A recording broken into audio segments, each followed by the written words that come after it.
Sarah Donovan entered the room with the quiet precision of someone who had walked 1,000 miles in silence. Her boots, scuffed from years of use, made no sound on the polished floor as she took her seat in the back of the conference room. The other contractors, many of them former military or security experts, barely glanced at her presence, nothing more than an afterthought. To them, she was just another tactical expert in a room full of them. But Sarah knew better. She knew her place in the world was no longer defined by what the others saw or what they assumed. Her identity had been buried long ago, buried beneath layers of careful camouflage. General Marcus Caldwell stood at the front of the room, his presence commanding, like a storm waiting to break. His sharp voice carried across the room as he outlined the stakes of the mission. There was a growing threat, a shadowy organization operating in the region, and the project Sarah had been hired for was part of a larger, high-risk operation to track and neutralize them. Caldwell's words were blunt, direct, the kind of language that cut through the tension in the room like a razor through fabric. "We have intel," Caldwell said, his gaze piercing as it swept over the group. "This isn't just another job. This is about stopping a threat that has the potential to undermine everything we've worked for, and I don't need to tell you that security will be tight. Anyone who drops the ball, anyone who shows weakness, won't last."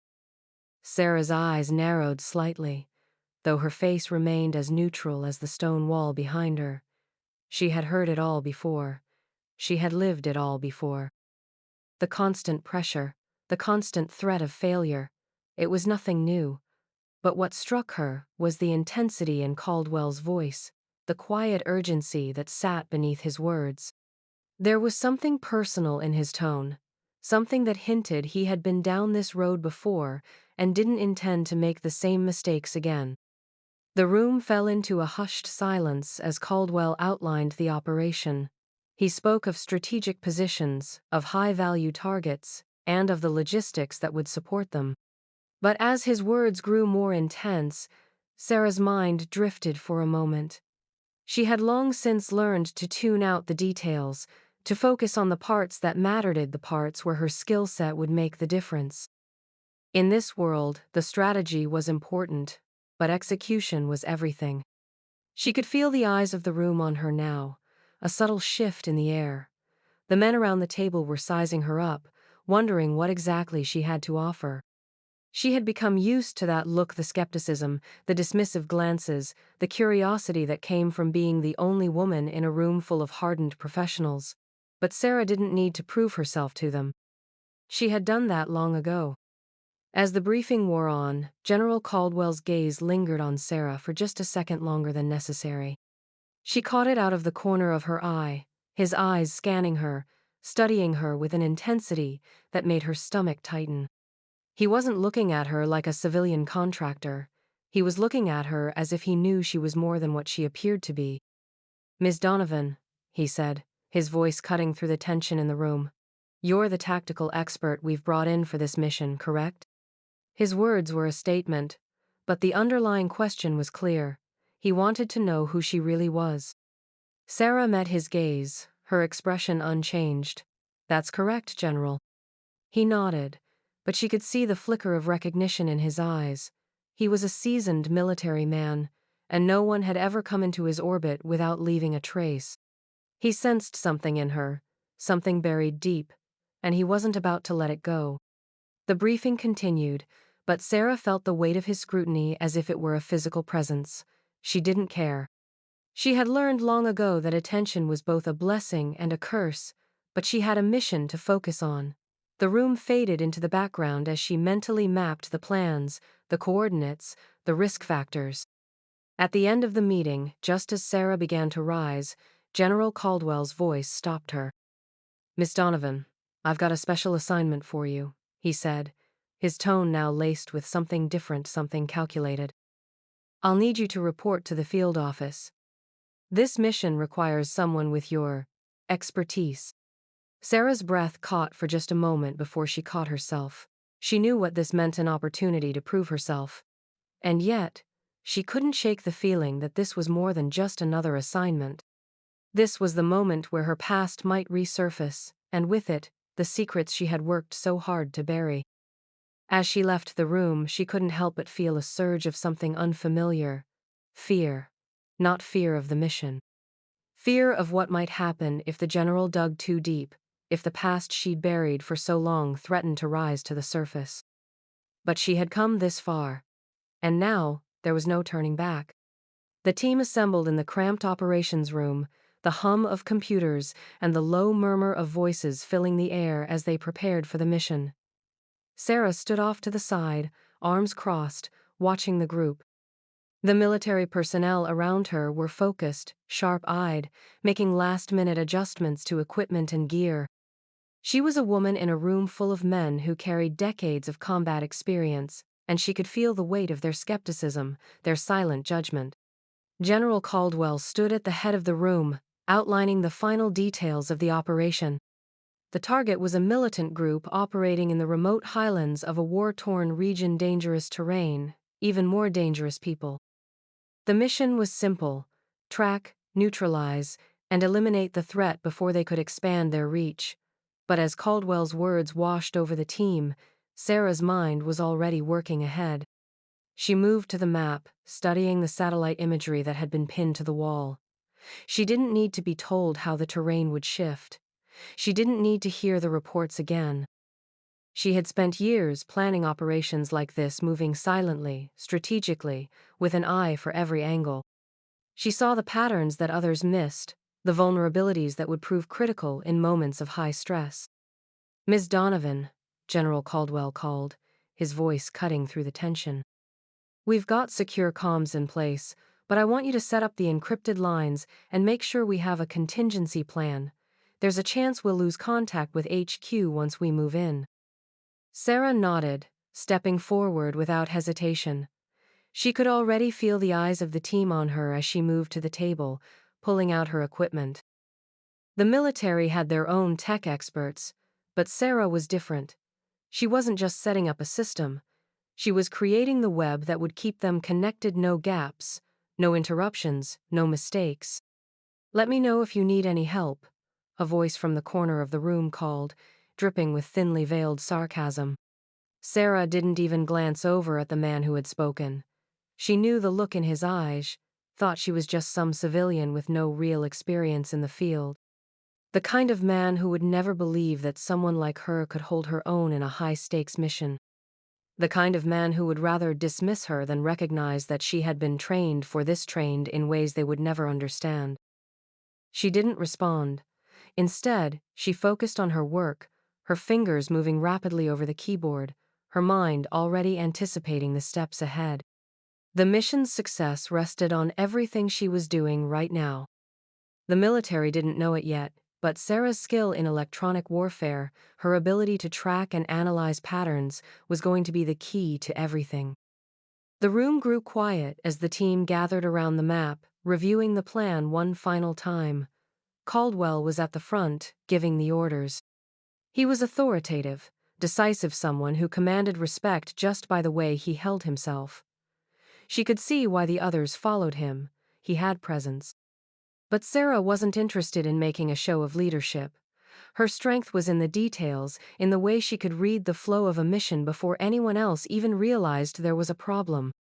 The tension in the room shifted when Caldwell turned toward her, his eyes narrowing just slightly. "Ms. Donovan," he said, his voice calm but laced with authority. "We'll need to move fast once we breach the perimeter. Your plan for communications can wait. I'll take charge of the coordination." Sarah nodded, acknowledging his command without a word, but inside, a cold edge sliced through her. It was the same look she had seen from commanders who underestimated her back in her SEAL days, commanders who thought they knew better because they hadn't yet seen what she was capable of. She didn't push back, though. She didn't need to. This was his show. She would make sure it ran smoothly. She watched him, studied his movements, the way his mind worked as he gave the orders. He wasn't a bad man, but she could see the flaws in his strategy, the parts he wasn't considering. He was operating on instinct, on experience, and that made him predictable. And predictable was dangerous. As the team dispersed to get their gear, Sarah quietly returned to the equipment table, pretending to be absorbed in her work. But inside, her mind was racing, calculating every potential threat, every failure in the plan. She couldn't afford to let her guard down, not now. A memory slipped into her mind, unbidden, as she secured the last of the comms equipment.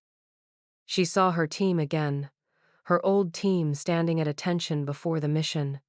She saw herself, young, eager, ready for what lay ahead. They had been given orders that day, just like this one, confident that they would succeed. But it hadn't been that simple. The mission had been compromised, and her team had paid the price. Sarah closed her eyes for a moment, forcing the memory back into the recesses of her mind.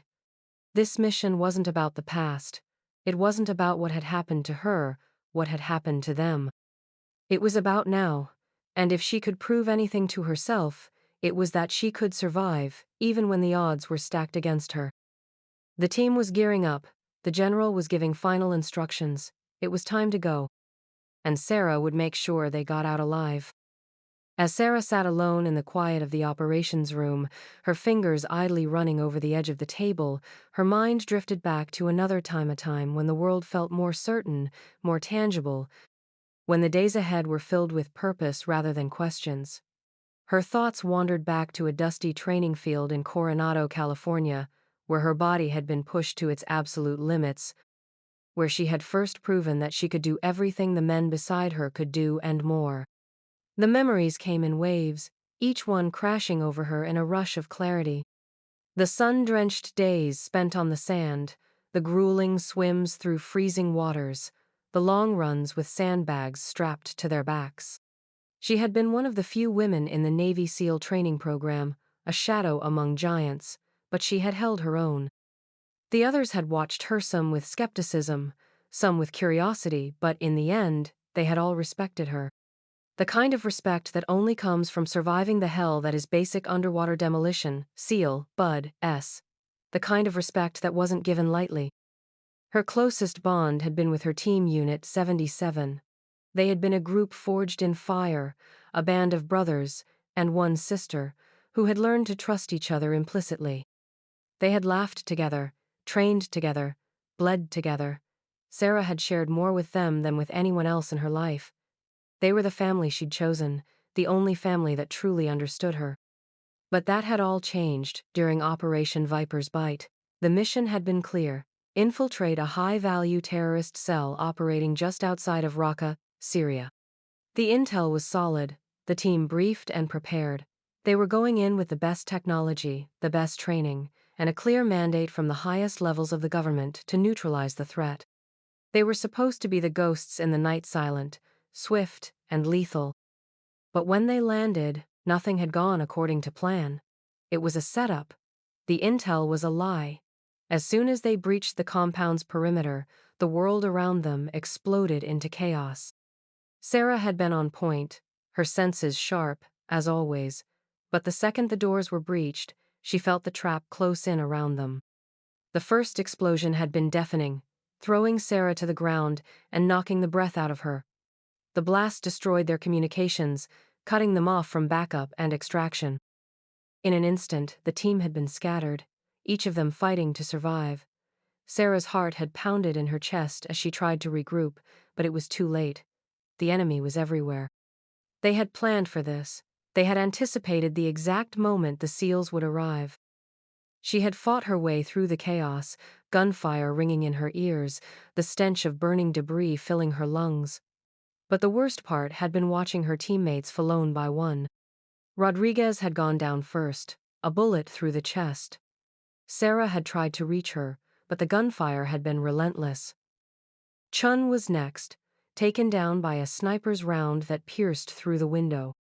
And then William. Sarah had seen him fall, but there had been nothing she could do. It had all happened so quickly, too quickly for Sarah to process. By the time she realized what was happening, half of her team was dead. The remaining few had been captured, dragged away by their captors like cattle. Sarah had fought until her body gave out, but she couldn't save them. She couldn't save them from the hell they were about to face. The last thing she remembered before she was taken was the sharp pain of a tranquilizer dart hitting her side. Then everything had gone black. When Sarah finally regained consciousness, she was in a small, cold cell, her hands bound to the chair. She had tried to scream, but her throat was raw. She had tried to move, but the pain from the tranquilizer still burned through her veins. They had captured her. She had survived, but she had failed. And that was something she would never forgive herself for. For 4 months, Sarah had been tortured, broken, and rebuilt by her captors. They wanted to extract information. They wanted to learn everything they could about the operations she had been a part of. They had broken her teammates one by one, using their pain to try and break Sarah, but she had never given them the satisfaction. She had held on, surviving on sheer willpower and the memories of her team. When she finally escaped, it had been a miracle. She had killed 3 guards with a broken piece of concrete, slipped through the compound's defenses, and walked for miles through hostile territory, barely surviving. She had found her way back to a safe house, but it had been too late. Her team was gone. Her mission was a failure. The government had declared her dead. Her name was erased. Her life as a SEAL, as Sarah Donovan, was wiped from history. She was given a new identity, a new life in the shadows. But no matter how hard she tried to bury the past, it followed her. Every day, every night, she carried the weight of her failure. She carried the ghosts of her teammates and the knowledge that she had been the only one to survive.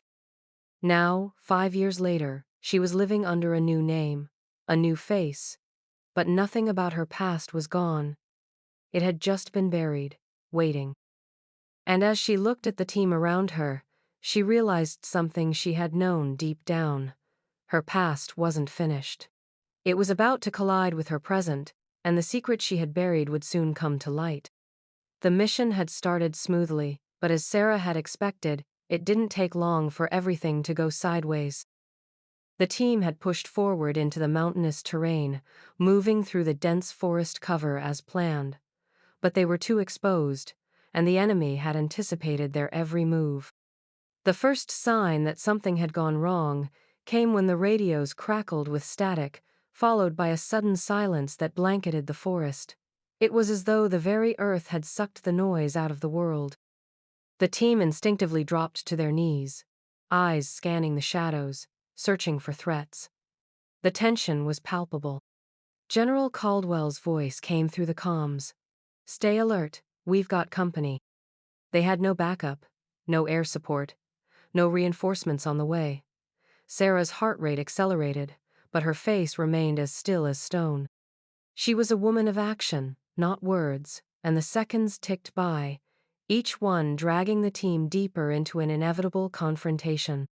Then, it happened. Gunfire erupted from the trees surrounding them, sharp and sudden. The team returned fire, but they were outgunned, outflanked, and worst of all, out of options. Caldwell barked out commands, but Sarah could see his mind racing. He was trying to assess the situation, to come up with a plan, but the chaos around them was suffocating.